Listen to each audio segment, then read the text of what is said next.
Presidente. Gracias, congresista Rosas. Congresista Salgado, por excepción. Gracias, congresista. Gracias, congresista presidente, congresista Lapa.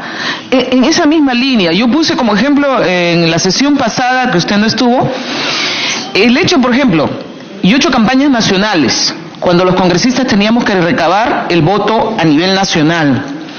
Y llegaba a un poblado y con tintas que se consiguen, vi mi nombre en varios muros de tapia de adobe. Y yo no habían salido eso de mis recursos, es de la propia militancia que me daba su bienvenida, pero yo no sabía de quién venía. Imagínense que se hubiera tenido que dar cuenta de esas pintas que adornaban toda la carretera, que para mí era una satisfacción, unas pintas rurales, unas pintas mal hechas inclusive, pero que decían mi nombre y mi número. Entonces, es difícil, por eso digo, quien ha hecho campaña sabe que de repente le esperan a usted con una gran pachamanca. ¿Quién financió la pachamanca? ¿Vamos a ponerles delito a esas personas? ¿Dónde queda la militancia, la mística? Yo no te digo que me esperen, pues, qué sé yo, con una gran fiesta, pero quien ha ido sobre todo a zonas rurales se encuentra con estos detalles que son práctica del cariño de la gente, o de repente te esperan con su corneta y un bombo. Eso es de su cultura, claro, eso es ya para que los califiquen de delito. ¿Cómo hacemos para diferenciar eso? A mí no me gustaría que los pongan como delito, porque es un aporte que ni sabía el candidato que le está llegando y que tiene que asumir, entonces ya el candidato queda condenado. ¿Por qué? Porque no supiste de dónde te pusieron esas pintas, quién te puso el bombo o quién te convidó a la pachamanca. Entonces, bien difícil en política ponerse a regular todo. Honestamente les digo, con los años que llevo yo me he tomado todas las sopas y todas las comidas que me han dado, porque si no hubiera sido muy grave para un político rechazar, y hay políticos que han fracasado porque no le gustaron los chicharrones o no le gustaron otras cosas, ¿no? O el masato. Entonces, por eso que yo creo que esta regulación, señor presidente, tan estricta, nos pone un corsé a los partidos políticos que yo no sé cómo vamos a hacer con vestidos de blanco y con una corona, una aureola para ir paseándose haciéndose candidaturas, no sé ya qué es lo que pensamos. Definitivamente queremos transparencia, no queremos donaciones que vengan con carácter oscuro, sí, porque ahorita en algunos medios de comunicación, ayer me han sacado, Luz Salgado no quiere que rindan cuenta. Mentira, sí quiero que rindan cuenta por si acaso, porque para sacar titulares son campeones. Sí quiero transparencia, no quiero aportes ilegales, ni que provengan de ninguna fuente ilícita, lo vuelvo a repetir, pero actuemos con madurez. Quién sabe cómo se hace una campaña política, señor presidente. Gracias. Muchas gracias, congresista Salgado. Tiene el uso de la palabra congresista Marisol Espinosa. Todavía no he terminado. Adelante, congresista Lapa. Sí, gracias. Efectivamente, presidente, la congresista Luz Salgado haya aparecido siquiera unos 4 o 5 campañas ya desde la época 90. Pero yo lo hago acordar, presidente, a través de vuestro despacho. Mi persona desde muy joven estaba en la política, en la universidad. Y yo sé que los que hemos pasado por aulas universitarias, ahí se aprende a hacer política.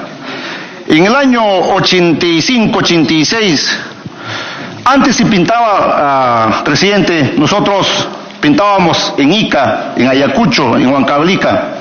Se pintaba con ocre, se blanqueaba con yeso y se pintaba con ocre. No era necesario comprar pintura. ¿Cómo se hacían las propagandas? Se hacía en yute, se hacía pintas con anelina. Entonces, mira, no sé, desde la época de 90, 95 se ha comercializado la política. Es la verdad. Hay que decirlo así. Los últimos 20 décadas, la política, disculpen el término, de repente, no quiero ser atrevido, comercializado, disculpen, de repente, no sé qué pensar. Hasta se ha llegado a extremo de regalar. de repente polos, tupper y muchas cosas. Como decía la congresista Luz Salgado, de repente que el líder le llega con su pachamanca, con su asado de carnero, con su asado de un toro. ¿A dónde hemos llegado? Sí, eso es la política de un día, presidenta. Y eso tenemos que cortar. Entonces, decía el congresista Rosa, sí, efectivamente, el Frente Amplio, mi persona, presidenta, ni un polo hemos regalado en la campaña. Le digo así.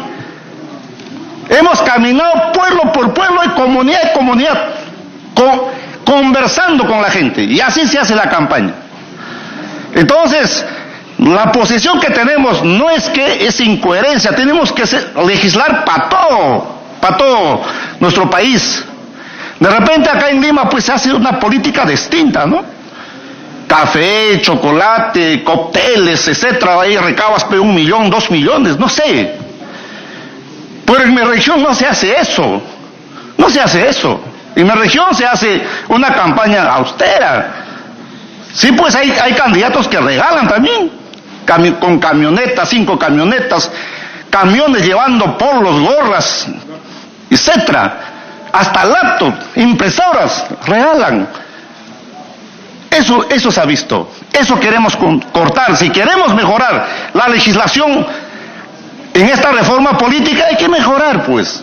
Y por eso Frente Amplio siempre ha dicho, nosotros no estamos de acuerdo con los parches que se vienen haciendo. Nosotros queremos una reforma integral del sistema jurídico electoral. Eso es lo que queremos. Muchas gracias, presidenta. Gracias, congresista Lapa. De hecho, vamos a explicar todo lo que ustedes están proponiendo para alcanzar el consenso necesario para votar este dictamen. Sin embargo, congresista Lapa,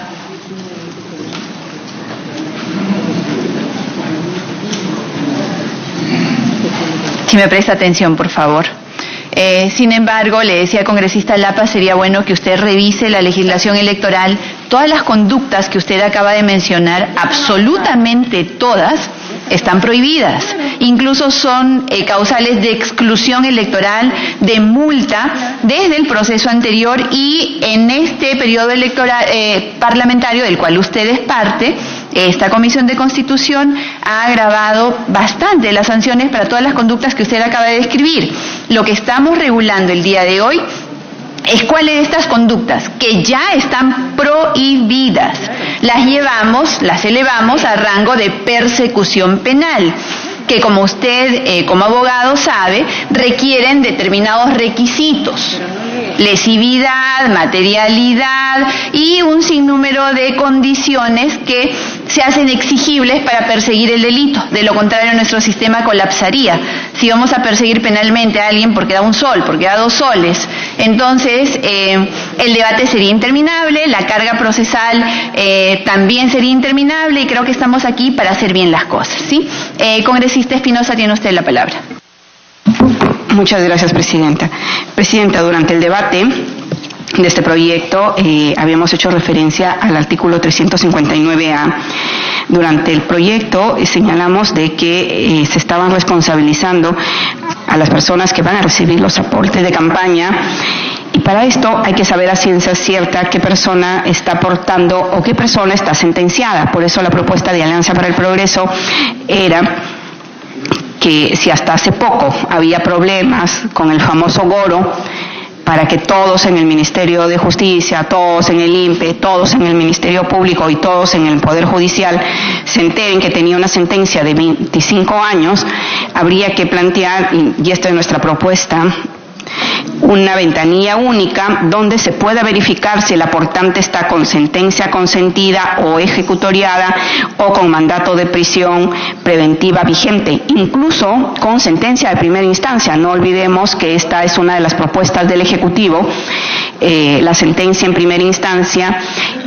Y si tú tienes un aportante con una sentencia en primera instancia, definitivamente que ese va a ser un motivo de perturbación de cualquier campaña política. Por eso vuelvo a insistir. Y al final se centraliza todo en el el tesorero, en el candidato o en el responsable de la campaña. Y aquí dice, siempre que conozca o deba conocer. En derecho no se puede dejar el tema ni a la especulación ni al tema abierto. Y mucho menos cuando se trata de una tipificación penal. Esto es inadmisible porque si yo recibo un aporte, la ley me está señalando, ¿no?, que deba conocer, sí, ¿cómo lo conozco? Si el ministerio, si la evidencia reciente, no estoy refiriéndome al año 1850 de las estadísticas, me estoy refiriendo a menos de un mes, donde Ministerio Público, Poder Judicial, ha sido el gran bonetón a ver dónde estaba, iba y venía la documentación. En un tema electoral, señora Presidenta, y más cuando se trata de una tipificación, el tema de la predictibilidad es fundamental. Y por supuesto, quien recibe una financiación indebida tiene que ser sancionada, pero para ser sancionada, y una de las variantes es que deba conocer. Si yo tengo el deber de conocer, pero ¿cómo conozco? Si no tengo una ventanilla única que me señale que hay una sentencia o incluso hasta una demanda, porque si ya hay una demanda de una persona que tiene demandas permanentes por narcotráfico y conociendo cómo se roban, se pierden los expedientes y no lo llegan nunca a sentenciar, pero eso ya significa una mancha para quien recibe el aporte. Y generalmente esta gente tiende, ¿qué pasa si un partido te envía a alguien que ya tiene una sentencia o una demanda y no hay una ventanilla única para conocer quién es el aportante? Y esto implica, porque además lo estamos precisando, deba conocer la fuente de financiamiento legalmente prohibida.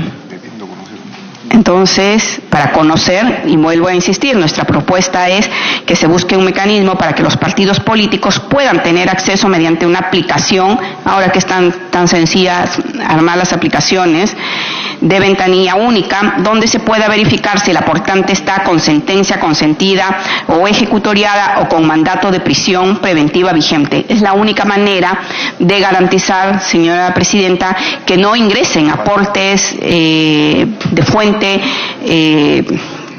ilegal o prohibida. Me pide una interrupción el congresista Iberico. Congresista Iberico. Sí, Presidenta, para coincidir con mi colega Marisol Espinosa, en efecto, en Alianza para el Progreso compartimos esa preocupación cuando se dice conociendo o debiendo conocer.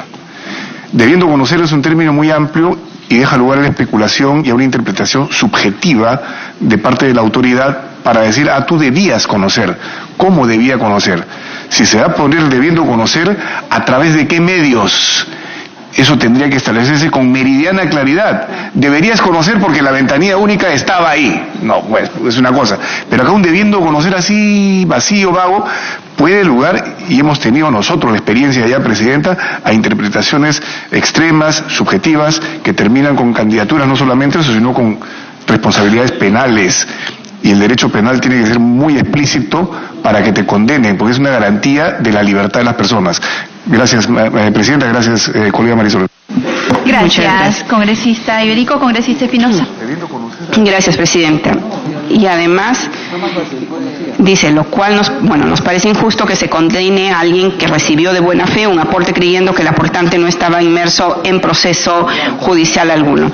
Si no se tiene esto, además, se generaría no solamente el delito, sino también falseamiento de la información, porque el responsable de buena fe acredite el aporte, lo informa y después va a terminar siendo acusado porque al momento que recibió el aporte desconocía la información legal del aportante. Por eso, señora Presidenta, creo que hay que ser muy precisos, sobre todo tratándose de tipificación penal. Precisar esto de ventanilla única, pero además señalar quién tiene la fuente de esta ventanilla única, quién se va a encargar de actualizarla, al Ministerio de Justicia, al Poder Judicial, no sé a quién le corresponderá, o a quién se le puede atribuir la competencia, pero tiene que estar actualizada, porque ¿de qué me sirve una ventanilla única que esté solamente para inauguración, nos tomamos la foto y después no hay quien actualice la ventanilla única? Goro es una mansa paloma. Entonces, donde Goro no aparece ni existe siquiera, ¿no? Entonces, señora presidenta, vuelvo a insistir, modificación del artículo 359A, y hay que precisar la ventanilla única, de quién depende, porque no olvide que son los tesoreros los responsables o los propios candidatos los que van a asumir esa responsabilidad de la tipificación penal. Gracias, presidenta. Gracias, congresista Espinosa. Antes de darle la palabra al congresista Meléndez, yo quisiera, señores congresistas, describir un poquito el principio de lesividad y el principio de mínima intervención, que son principios que rigen el derecho penal o cuando legislamos en materia penal. Esto significa que no cualquier hecho puede ser delito, porque estos deben tener la gravedad suficiente para que se reprima con el sistema de punición más grave que tiene el Estado. Por eso, no cualquier hecho siempre es considerado delito, solo los más graves y los más lesivos. Y esto quisiera que lo tengan en cuenta porque estamos creando dos tipos penales y el listado de estos. Tengamos en cuenta eso, que no estamos en este momento dando expresiones de buena voluntad, sino aquello que definitivamente le sirva al Estado para perseguir de manera efectiva el delito, teniendo en cuenta la lesividad y que esto es un principio de mínima intervención y que además administrativamente ya están reguladas de manera bastante extensiva, amplia y bastante punitiva también todas las causales en las cuales incurre una organización política cuando comete las conductas que se hacen mención en esta sesión. Congresista Meléndez. Gracias, Presidenta. Presidenta,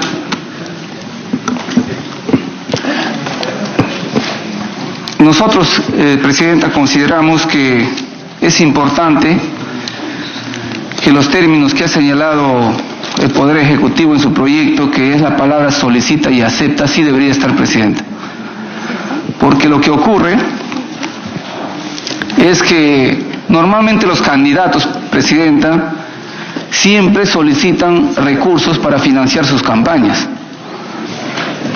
Y estos recursos, si bien es cierto, son aceptados por el candidato, no necesariamente ellos los reciben, pero sí lo aceptan. Entonces, no poner estos dos términos, Presidenta, les libraría de responsabilidad a los candidatos que han solicitado dinero indebido. Claro que a algunos candidatos les llega la plata sola, pero la mayor parte de los candidatos, Presidenta, la mayor parte siempre solicitan recursos para sus campañas y a veces son de origen ilegal y esto evidentemente se tiene que sancionar. Segundo, Presidenta, creemos que colocar, y como dijo la congresista Glave y el congresista Iberico también, que colocar la palabra, por ejemplo, conociendo, debiendo conocer su origen, en este caso del aporte ilegal, en beneficio de la organización política, resulta subjetivo, Presidenta, y hasta puede terminar entorpeciendo la investigación de la Fiscalía. Porque si la Fiscalía detecta que un aporte es de origen ilegal, sucesivamente va a tener que preguntar al que recibió si conoció que ese aporte era de origen ilegal. Evidentemente, Presidenta, si una persona cometió un acto ilícito, va a negar que conocía que ese aporte era de origen ilegal. Y por lo tanto, Presidenta, nosotros creemos que ese término no debería estar. Más bien, lo que se debería hacer, Presidenta, es como lo ha planteado el Ejecutivo, delimitar más bien la prohibición. Por ejemplo, que un dirigente sepa que un sentenciado por actos de corrupción no puede aportar, por ejemplo, a un partido político. Entonces, si ya el dirigente conoce que no debe recibir ese aporte, y si lo hace, está incurriendo evidentemente en un delito. Y consideramos, Presidenta, consideramos también que la tipificación, por ejemplo, de lo que estamos haciendo acá en la parte penal, tiene que ser complementada necesariamente con la parte administrativa. como un elemento de prevención. Y ahí consideramos importante, Presidenta, poner, por ejemplo, que los partidos deben reportar a la OMPE cada 6 meses respecto a sus ingresos que han tenido. Lo otro, Presidenta, es que la OMPE también debe tener acceso directo a las cuentas bancarias de los partidos, porque si el Estado nos está dando recursos para financiar a los partidos políticos, por lo tanto la OMPE también debería tener el derecho de acceder a las cuentas, Presidenta. Y otro elemento que consideramos importante, Presidenta, también es el pago de las multas. Casi ningún partido, Presidenta, paga sus multas.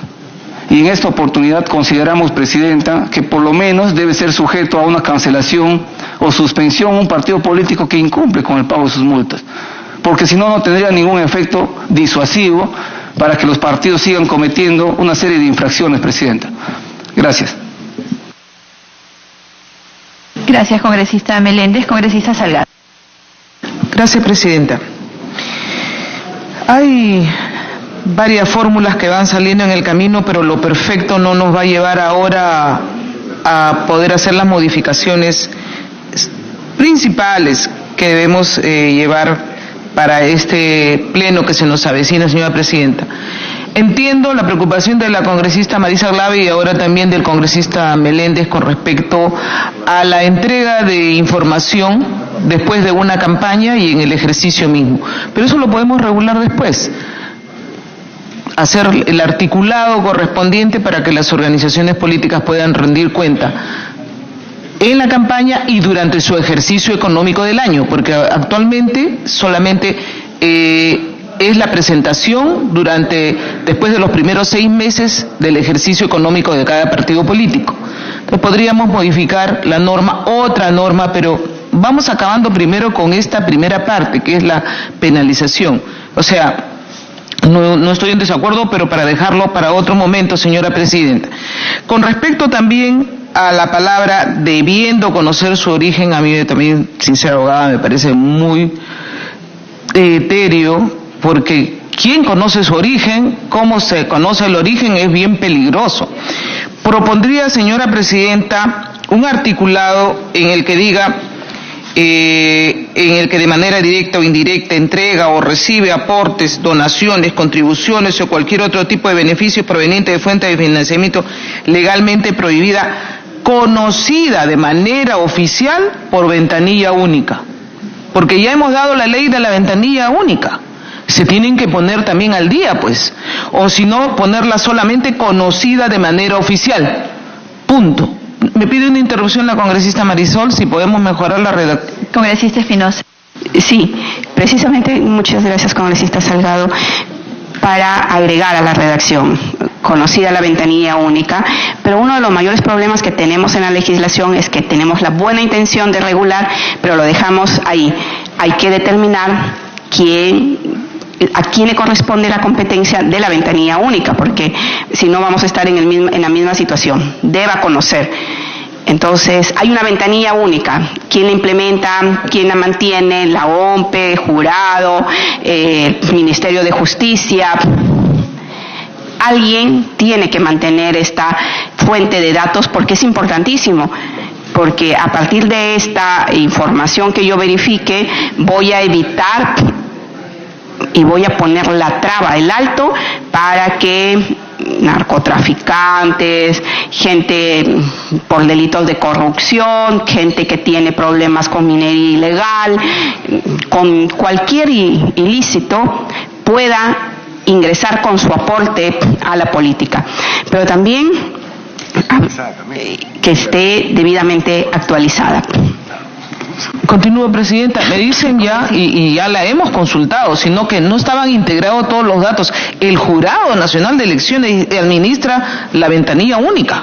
Es el propio jurado, o sea, es el ente principal del proceso electoral, ¿no? Ellos son los que tienen que actualizarse tecnológicamente. Me pide otra intervención el congresista Iberico, señora Presidenta. Yo creo que sí, para mejor, que no estaría de más señalar lo de la ventanilla única y que esté oportuna y debidamente actualizada, porque que a veces no está actualizada. Entonces, ¿cómo podía yo suponerlo si después apareció el tremendo zancochado? Si en el momento en que se hizo la consulta no estaba, pues no se puede después acusar de que debía uno haberla conocido. Gracias, congresista Iberico. Es importante, señores congresistas, damos la bienvenida al congresista Víctor Andrés García Belaunde, al congresista Javier Velázquez Quesquén, que en la mesa técnica que se han tenido varias, pero en una de ellas se ha puesto en evidencia que los tiempos de actualización de las ventanillas únicas son completamente diferentes. Están desarticuladas, no hay coincidencias en los tiempos en los cuales actualizan su información. Esto nos hace ver, señores congresistas, que la materia administrativa, porque ya vamos a tener que ir a un rango infralegal, que tenemos que impulsar, porque esa ya no nos corresponde a nosotros, le corresponde a otros espacios, a los organismos electorales, al Poder Ejecutivo, pero tenemos que interesarnos en cómo se está desarrollando administrativamente eso. Y creo que esa es una buena oportunidad para ponerlo en relevancia. Y si nosotros lo disponemos en una transitoria en esta ley, podemos impulsar que quienes alimentan la ventanilla única alineen sus procesos también. Congresista Salgado. Increíble, Señora Presidenta, definitivamente. ¿Otra interrupción? Sí, con todo gusto. Congresista Espinosa. Muchísimas gracias y mil disculpas, congresista Salgado. El tema de ventanilla única ya lo hemos tenido en las elecciones anteriores y aún así se han pasado una serie de candidatos que tenían problemas y después se generan las denuncias. Las denuncias son posteriores. Las denuncias tienen que ser anteriores, por eso es importante que el cronograma electoral calce también con el tema de ventanilla única. Una de las mayores objeciones que señala el jurado o quienes revisan la lista de candidatos es que son muchos candidatos y que es imposible verificar. Por ejemplo, la mayoría son por temas de títulos universitarios. Eso es muy fácil. Vas a la SUNEDU, colocas el nombre y no será más de una hora que empieces a verificar los 130 nombres, por cada lista, que son para poder obtenerlo. O sea, el tema es que esté actualizada, que sea oportuna, que sea eficiente, que tenga y que realmente se utilice por los organismos que tienen que garantizar que esa ventanilla única haga el filtro, porque la ventanilla única es para realizar el filtro del proceso electoral. Si no tenemos el filtro previo, vamos a tener los mismos problemas, porque lo que pasa es que no hacemos la tarea en el momento de hacer la filtración, que es previo a la elección, y después tenemos, frente al tema de denuncias, verifican la información y salta. Entonces, significa que no hubo una evaluación previa y si después del proceso electoral tenemos estos problemas es porque no funcionó la ventanilla única. Esto es ahora, ya que estamos haciendo la reforma, garantizar que esa ventanilla única esté actualizada y que funcione realmente como filtro. Uno, para los candidatos, y dos, para las personas que tengan sentencias o tengan problemas con la justicia para ser aportantes. Gracias, Presidenta. Sí, termino, señora Presidenta, diciendo que entonces estamos quedando en que sí se tiene que modificar esta frase, ya conocida de manera oficial, simplemente, o conocida de manera oficial por ventanilla única, y con una disposición transitoria pidiendo que los organismos, sobre todo el Poder Judicial, brinde la información actualizada, no solamente el Poder Judicial, en este caso hasta la propia SUNEDU, yo no sé si lo tiene actualizado, porque hay información mucho anterior, antes de que se pensara en la SUNEDU, ¿no? Y hay mucha gente que no tiene registrados sus títulos en la SUNEDU, pero sí tiene el título, y cuando ya te sacan el problema, pero aquí está mi título, sino que en la SUNEDU no lo tenía. Yo creo que eso puede ir en una disposición transitoria, pero sí, el debiendo conocer su origen, yo creo que tenemos que modificarlo a fin de evitar especulaciones con una ambigüedad. Nada más, señora Presidenta, gracias. Gracias, congresista Salgado. Congresista Quintanilla. Gracias.